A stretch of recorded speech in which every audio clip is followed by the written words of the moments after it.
Mata upo se fulufitu. O le Feagaiga ua whailongaina i le peritome. O le iwa se fulu ma le iwa o tausanga o Aperamo, na whaali mai ai e ova ia Aperamo, ua whapea mai fo i a te ia.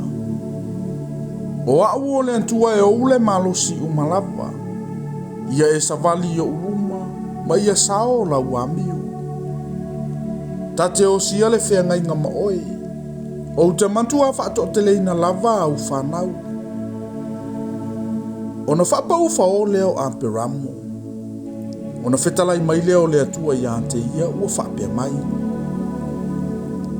O au nei, o te whai atu, whaauta, o i ante ita ua le Feagaiga, e whai fo i oe matupunga o nu e tele. E le toe wala au ia lo wingo Aperamo, a ole ai ngoa oe o Aperamo, a wa ua o whaia oe matupunga o nu e tele. O te matua whaauruolaina oe, o te whaia oe matupunga o nu, e tupunga mai fo i ante oe o tupu. O te whaatu mauina fo i o lanta Feagaiga ma oe, malau whanau, ia la tautu pulanga pe a mawai antu oe, e whai ma Feagaiga e whaavavau, ia whai au mātua i ante oe, mau whanau pe a mawai atu oe. O te fōa i fo i ante oe, mau whanau, pe a mawai atu oe, o le nu olo e au mawai, o le nu umalava lea o kanana, e whai mo lantou e whaavavau, e whai fo i au mo lantou watua. Ua whetalai mai fo i le atua ia Aperamo, a o oe, ia e tausi lanta Feagaiga, o oe, malau whanau, ia lantou tūpulanga pe a mawai atu oe. O la tātou Feagaiga le nei ma outou, antoa malau whanau, pe a mawai atu oe, tau te tausia. E perito meina tane uma o ia te outou. Tau te perito meina fo i pa'u o outou tino, e whai ai fo i ma whailonga o la tātou Feagaiga ma outou. O le ua valu o na po o ia te outou, ia perito meina ia.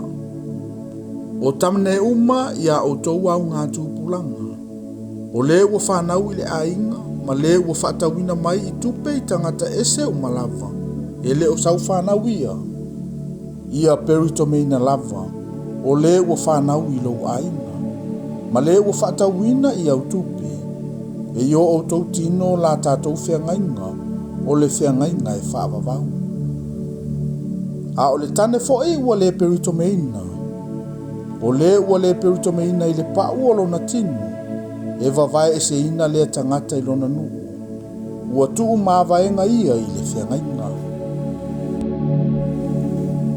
Ua whapea mai fo i le antua ia Aperamo. O Sarai la ua vā, aua e te toe vala au ia lona ingoa o Sarai, a o Sara o lona ingoa lea. O te whamanuia fo i a te ia, ma o fo ina atu fo i se atali i mo oe ma i a te ia. O te whamanuia lava i a te ia, e whai fo i o ia ma tupunga o nu, e tupunga mai fo i a te ia o tupu o nu. O na whapa u fo o leo Aperamo, ua ata ma whape ifo i lona loto. E whanau mai ea se antali i le tangata ua se lau o na tausanga. O Sara fo i e whanau ea ia ua iwa se fulu o na tausanga. Ua whape antu fo i Aperamo i le antua. E, o te manao ia ola i Samaeli i o ruma. Ua whetalai mai le antua. E moni lapa. E whanau mai so wantali i a Sara la wawā. E te whaingo fo i a te io i sa aku. O te whatu mawina fo i la mawhiangaiga mai ia. A toa maana whanau. Pe a mawai antu o ia. O le whiangaiga e whaavavau. I le mai sa maeli fo i. Ua o whalongo ai i a te oe. Whaauta, ua au whaamanuia ia te ia. O te whaauola ia te ia. O te matua whaato te leina lava. E whanaua fo e ia o li e toa se fulu ma le toa lua.